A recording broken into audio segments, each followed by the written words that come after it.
Hello student, मैं shine Luthra. आज हम करेंगे क्लास 8 हिंदी मीडियम की मैथ्स की प्रश्नावली 7.1। इस प्रश्नावली को करने से पहले थोड़ी सी मैं आपको भूमिका समझाऊंगी, क्योंकि इसकी मैंने अलग से कोई इंट्रोडक्शन वीडियो नहीं बनाई है इस अध्याय की। वैसे आपको सभी अध्याय की मिल जाएगी, कोई बहुत बड़ा लेंथी नहीं है चैप्टर, बहुत इजी चैप्टर है, बहुत इजी जो है अध्याय है, इसलिए मैंने इसकी कोई इंट्रोडक्शन वीडियो भूमिका वीडियो नहीं बनाई है। मैं आपको साथ में ही इसमें भूमिका समझा दूंगी। जैसे कि हमारे जो अध्याय है उसका नाम है घन और घनमूल। तो हमें सबसे पहले यही पता होना चाहिए कि जो घन होते हैं वो क्या होते हैं, घन और घनमूल क्या होता है। तो पहले हम ये समझ लेते हैं, उसके बाद हम जब प्रश्न करेंगे ना आपको मैं साथ साथ में समझा दूंगी।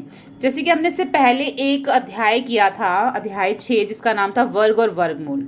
ठीक है, वर्ग में क्या करते थे, अगर हमें 2 का वर्ग निकालना होता था तो हम 2 गुणा 2 4, यानी कि 2 का वर्ग होता था 4। ऐसे जब हमें घन निकालना होता है ना, तो 2 का घन, घन मतलब 3, ऊपर हम लिखेंगे 3, वर्ग में हम ऊपर 2 लिखते हैं और घन मतलब ऊपर 3। तो जब हमें 2 का घन निकालना होगा तो इसका मतलब हमें 2 को 3 बार गुणा करना पड़ेगा। 2 दूनी 4 और 4 दूनी 8, यानी कि जो 2 का घन होगा वो होगा 8। ठीक है, तो ये इसका घन है, किसका, 2 का। अब घनमूल क्या होता है, 8 का जो घनमूल है वो क्या है, 2। ठीक है, अब देखो यहाँ पे, अगर मैं यहाँ पे लिखती हूँ 3, 3 का घन क्या है, तो आप 3 को 3 बार गुणा करोगे, 3 तिया 9 और 9 तिया 27, यानी कि 3 का जो घन है वो है 27 और जो 27 का घनमूल है वो है 3।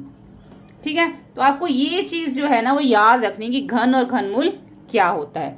अब देखो, सब इन्होंने हमसे प्रश्न 1 में ये बोला है कि निम्नलिखित में से कौन सी संख्या है जो पूर्ण घन नहीं है, यानी कि घन तो होता ही है, इसके साथ हमें ये भी देखना पड़ता है कि वो पूर्ण घन है या वो नहीं है। तो जैसे हमने वर्ग और वर्गमूल वाला चैप्टर अध्याय किया था, तो हम देखते थे उसमें पूर्ण वर्ग वो है या नहीं है। ऐसे में घन में भी देखना पड़ेगा कि कौन सा संख्या जो है वो हमारी पूर्ण घन है और कौन सी नहीं है। वो हम कैसे देखेंगे, तो पहली संख्या है हमारी 216। ठीक है, अब 216 का हमें देखना है कि 216 जो है एक पूर्ण घन है या नहीं है, यानी कि कोई, जैसे हम अब देखो यहाँ पे जो 8 है ना, 8 हमारा एक पूर्ण घन है। कैसे पूर्ण घन है, क्योंकि ये हमारा 2 का घन हमारा इससे है, मतलब ये 2 का घन है तो इसका मतलब पूर्ण घन है। 27 भी हमारा पूर्ण घन है क्योंकि ये 3 का घन है, इसलिए ये पूर्ण घन है। ठीक है, अगर मैं यहाँ पे लिखती हूँ 28, तो 28 हमारा पूर्ण घन नहीं है। क्यों, क्योंकि अगर हम कोई भी 3 संख्याओं को, सेम 3 संख्याओं को गुणा करते तो हमारा 28 नहीं आता। ठीक है, अगर मैं 4 गुणा 4 करूंगी तब भी हमारा 28 नहीं आएगा। 2 गुणा 2 3 बार करूंगी तब भी नहीं आएगा। 3 गुणा 3 3 बार करूंगी तब भी नहीं। 4 गुणा 4 3 बार करूंगी तब भी हमारा 28 नहीं आएगा। तो जो 28 हमारी संख्या ना वो पूर्ण घन नहीं है, क्योंकि कोई भी ऐसी संख्या नहीं है जिनको हम 3 बार, सेम उसी संख्या को हम 3 बार गुणा करें तो हमारा 28 आए। तो ऐसे में ये भी बताना है कि जो 216 क्या हमारा पूर्ण घन है। ऐसी संख्याएं हैं जो एक जैसी हैं, उनको हम 3 बार गुणा करें तो हमारा 216 आ जाए। तो इसके लिए हम हमें अभाज्य गुणनखंड जो है हमारे, उसके जरिए ही जो है हम इसको बताएंगे। जैसे अभी तक हम वर्गमूल में भी करते आए थे, अभाज्य गुणनखंडों द्वारा ही हमें इसका पता चलेगा। तो हम इसका अभाज्य गुणनखंड जो है वो इस तरीके से, जिसको हम प्राइम फैक्टराइजेशन कहते हैं, इंग्लिश में निकाल लेंगे। 2 से स्टार्ट करेंगे, 2 एकम 2, ऊपर 2 संख्या एक साथ लेंगे तो 0, 2 अट्ठे 16, फिर 2 पंजे 10, 2 चौक 8, फिर 2 से करेंगे, 2 दूनी 4, 2 सत्ते 14, फिर 3 से, 3 नीम 27, फिर 3 तिया 9 और 3 एकम 3। देखो क्या गुणनखंड आ रहे हैं इसके जो गुणनखंड आए हैं 216 के, वो आए हैं 2 गुणा 2 गुणा 2, 3 गुणा 3 गुणा 3, यानी कि 2 भी 3 बार आया है और 3 भी 3 बार आया है। जो 3 बार आया है इसका मतलब ये है कि हमारा ये भी 3 बार आ रहा है और ये भी 3 बार आ रहा है। तो 216 के अभाज्य गुणनखंड में त्रिक बन जाते हैं, यानी कि त्रिक मतलब 3 3। तो कोई भी गुणनखंड शेष नहीं बच रहा। ऐसा नहीं है कि ये 3 बार आ रहा है, ये 3 बार आ रहा है तो उसके बाद एक गुणनखंड और आ गया हमारा, ऐसा नहीं हुआ ना, पूरा का पूरा कंप्लीट हुआ है। तो इसका मतलब ये हमारा एक दो, इसलिए 216 हाँ, अगर आपको नीचे एक लाइन लिखनी हो तो आप इससे पहले एक लाइन लिख सकते हो इस तरीके से, ताकि पूरा क्लियर हो जाए। हम यहाँ लिख देंगे स्पष्ट है 216 के अभाज्य गुणनखंड के त्रिक बन जाते हैं। त्रिक बन जाते हैं मतलब 3-3 बन जाते हैं। कोई भी गुणनखंड शेष नहीं बचता है, इसलिए 216 एक पूर्ण घन है। ठीक है, आप इसमें जो है इसको ऐसे लिख सकते हैं। ठीक है, आपने जो है पूरा इस तरीके से इसको करना है। ठीक है, हर एक पार्ट जो भी इसका हम आगे के करेंगे, जितने भी हमें दे रखे हैं सभी हमें ऐसे करने हैं। अब अगला है हमारा 128। तो 128 को भी हम ऐसे करेंगे। पहले 2 से 2 छिक 2 चौक, फिर 2 तिया 2 दूनी, फिर 2 एकम 2 छिक, फिर 2 अट्ठे, फिर 2 चौक, फिर 2 दूनी, फिर 2 एकम 2। अब कितने बन गए? इसमें भी 3 और ये 3। अब ये देखो ये 2 जो है वो अकेला रह गया। ठीक है, तो इसमें हम इसको ऐसे लिख देंगे 128 बराबर 2 गुणा 2 गुणा 2, फिर 2 गुणा 2 गुणा 2, फिर 2। ठीक है, अब हम देखते हैं ये त्रिक है, ये त्रिक है, ये 3-3 है, लेकिन ये हमारा अकेला है।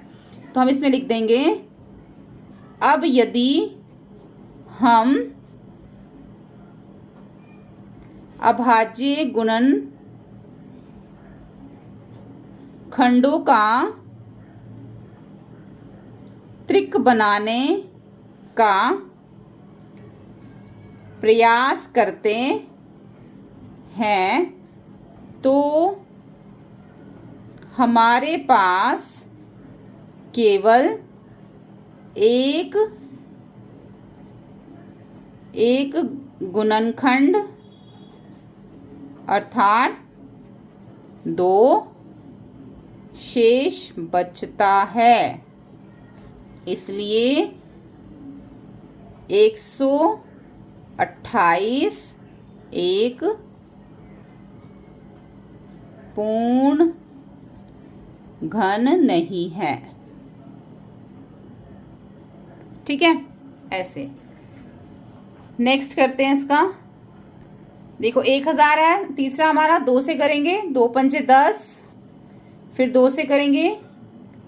आप इसको सीधा 10 से भी कर सकते हो, 10 से करना चाहो 10 से कर लो। अगर मैं इसको 10 से करती हूँ सीधा, तो देखो 10 एकम 10, फिर 10 एकम 10, फिर सीधा 10 एकम 10। ये आप ऐसे भी कर सकते हो। 3 बन गए ना हमारे ये, तो सीधा ये हमारा बन जाएगा 1000 का 10 गुणा 10 गुणा 10। तो इसमें हमारा त्रिक बन रहा है ये। लेकिन अगर आप 2 से भी करोगे ना, तब भी आपका ये 2-2 के आपके सारे यहाँ पे बन जाएंगे, तब भी आपका ठीक ही आएगा।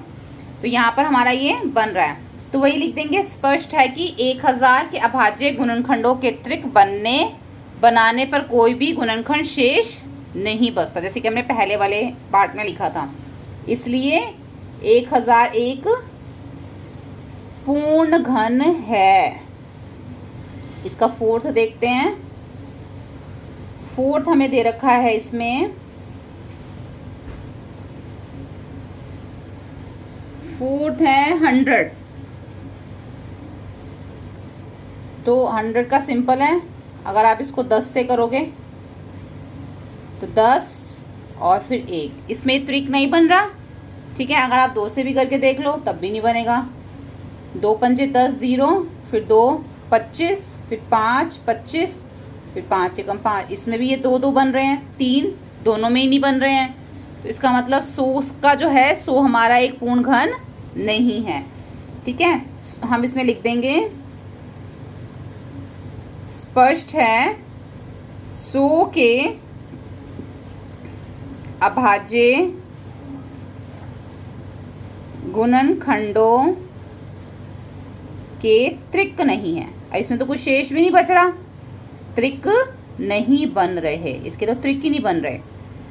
इसलिए 100 एक पूर्ण घन नहीं है। ठीक है, अब हमारे पास ये संख्या है, इसको 2 से करेंगे। 2 दूनी 4, 2 तिया 6, 2 तिया 6, 2 दूनी 4, 2 अट्ठे 16, 2 एकम 2, 2 दूनी 2 एकम 2, फिर ये 13 बन जाएगा, 2 छिक 12, फिर ये 2 छिक 12, 2 चौक 8।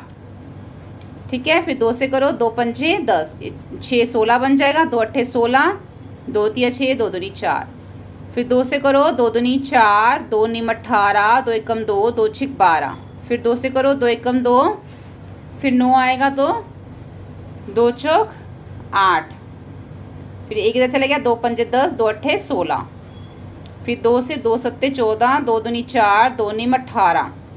अब देखो यहाँ पे 9 आ गया तो हम 3 से करते हैं इसको। ठीक है, 3 दूनी 6, 3 चौक 12, 3 तिया 9, 3 अट्ठे 24 और 3 एकम 3, 3 दूनी 6, 3 सत्ते 21, 3 नीम 27, 3 तिया 9 और 3 एकम 3। देखो कितना बड़ा हुआ ये। इसमें लेकिन हमारे देखो 1 2 3, 1 2 3, 1 2 3, 1 2 3, सारे हमारे 3 3 बन रहे हैं। ठीक है, तो यहाँ पे हम लिख देंगे 4 6 6 5 6 बराबर 2 गुणा 2 गुणा 2, 2 गुणा 2 गुणा 2, 3 गुणा 3 गुणा 3 और 3 गुणा 3 गुणा 3, 4 6 6 5 6 एक पूर्ण घन है। ठीक है, ये हो गया हमारा प्रश्न 1। अब हम करेंगे प्रश्न 2। अब इसमें बोला गया है वह सबसे छोटी संख्या ज्ञात कीजिए जिससे निम्नलिखित संख्याओं को गुणा करने पर एक पूर्ण घन प्राप्त हो जाए। यानी कि हमें इन सबको एक पूर्ण घन बनाना है। ठीक है, हमें कौन सी संख्या ज्ञात करनी है? सबसे छोटी संख्या जिससे हम इसको गुणा करें, फिर इसको इनको गुणा करें तो ये पूर्ण घन बन जाएं। तो ये भी हम जो है प्रश्न 1 के जैसे जैसे हमने अभाज्य गुणनखंडों से किया है ना, करेंगे हम वैसे ही। तो पहला है हमारा प्रश्न 2 का 2 4 और 3। ठीक है, इसी तरीके से करो 2 4 और 3, 2 एकम 2, ये 2 से नहीं जाएगा क्योंकि इसके पीछे 3 है ना, 3 से ही करते हैं। हाँ 3 से जाएगा। ये है 3 अट्ठे 24 और 3 एकम 3, फिर हमारा 3 दूनी 6, 3 सत्ते 21, 3 नीम 27, 3 तिया 9 और 3 एकम 3। अब देखो कितने बन रहे हैं, 1 2 3 और ये सिर्फ 2 बन रहे हैं। तो यहाँ पर एक अगर 3 और होता, देखो 3 गुणा 3 गुणा 3 और 2 3 हो गए, यानी कि यहाँ तो त्रिक बन गया, यहाँ नहीं बना। अगर एक 3 और होता इसमें तो ये भी हमारा त्रिक बन जाता। तो यानी कि वो सबसे छोटी संख्या कौन सी है? वो सबसे छोटी संख्या 3 ही है। अगर यहाँ पे हम एक और 3 लिख दें तो हमारा ये पूर्ण वर्ग बन जाएगा। तो इसलिए कौन सी संख्या से हमें इसे गुणा करना पड़ेगा? जो संख्या एक कम है यहाँ पर उसी से हम इसको गुणा करेंगे। स्पष्ट है। इसका पूर्ण घन बनाने के लिए इसे 3 से गुणा करेंगे।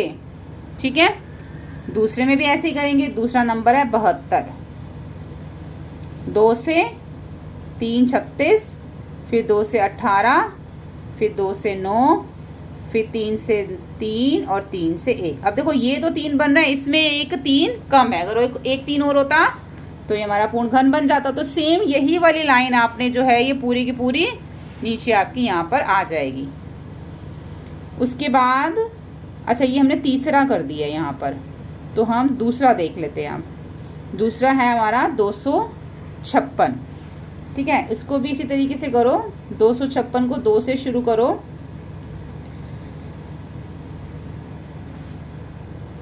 2 से करेंगे। 2 एकम 2, 2 दूनी 4, 2 अट्ठे 16, फिर 2 छिक 12 और 2 चौक 8, फिर 2 से करेंगे 3 2, फिर 2 से करेंगे 1 6, फिर 2 से करेंगे 8, 2 से करेंगे 4, 2 से करेंगे 2, फिर 2 से करेंगे तो 1 आ जाएगा नीचे। तो कितने आए 1 2 3, 1 2 3। अब यहाँ पे जो 2 है ना वो 2 हैं, यानी कि यहाँ पे 1 2 जो है वो कम है, यानी कि क्या आ रहा है देखो 2 गुणा 2 गुणा 2 एक बार आ गया, फिर 2 गुणा 2 गुणा 2 एक बार आ गया, उसके बाद जो 2 गुणा 2 यानी कि ये तो 3 बन गए, ये भी 3 बन गए, इसमें 1 2 की कमी है। तो वही 2 नंबर जो हम इससे गुणा करेंगे तो हमारा ये पूर्ण घन बन जाएगा। तो यहाँ पे लिखना स्पष्ट है कि इसका पूर्ण घन बनाने के लिए इसे हमें 2 से गुणा करना पड़ेगा, ठीक है, तो हमारा ये पूर्ण घन बनेगा। चौथा है हमारा 6 7 और 5। सीधा 5 से भी कर सकते हो, 3 से भी कर सकते हो। 3 दूनी 6, एक इधर चला जाएगा, नहीं ये 3 दूनी 6, फिर हमारा 3 दूनी 6 दोबारा आएगा, एक इधर चला जाएगा, 3 पंजे 15। फिर हम करेंगे 3 से, 3 सत्ते 21, 3 पंजे 15, फिर 3 से 3 दूनी 6, 3 पंजे 15, फिर आप 5 से करो 25, फिर 5 से, फिर 1। तो देखो यहाँ पे भी हमारा 1 5 कम है, यानी कि ये तो 3 बन रहे हैं लेकिन ये 2 है। तो कौन सी संख्या जिससे हमें गुणा करना पड़ेगा, वो संख्या हमारी 5 है, यानी कि ये तो हमारे 3 बन रहे हैं और ये हमारे सिर्फ 2 ही हैं। तो वो संख्या कौन सी जिससे हमें गुणा करना पड़ेगा 5। तो लिखेंगे स्पष्ट है पूर्ण घन बनाने के लिए हमें इसे 5 से गुणा करना पड़ेगा। अब इसका जो 5वां है वो है हमारा 100। 100 तो हमारा नहीं जाएगा, अगर हम 10 से भी करें या 2 से भी करें, 2 से कर लेते हैं, 2 पंजे 10, फिर 2 से 25, फिर 5 से, फिर 5 से 1। तो अगर हम 10 से करते तो सीधा 10 ही लिखना पड़ेगा, फिर 10 से हमारा ये हो जाएगा और 1। तो यानी कि यहाँ पे इसको छोड़ो, इसको 1 1 हमें अगर 1 10 हमें और मिल जाए तो हमारा ये पूर्ण घन बन जाएगा। फिर हम उस 10 से इसको गुणा कर देंगे, 1000 बन जाएगा तो हमारा पूर्ण घन बन जाएगा। तो नीचे हम ये लिखेंगे स्पष्ट है पूर्ण घन बनाने के लिए इसे 10 से गुणा करेंगे। ये हो गया हमारा प्रश्न 2। अगली वीडियो में हम करेंगे प्रश्न 3 और 4। सभी वीडियो चैनल की प्लेलिस्ट में जाके देख सकते हैं। Thank you.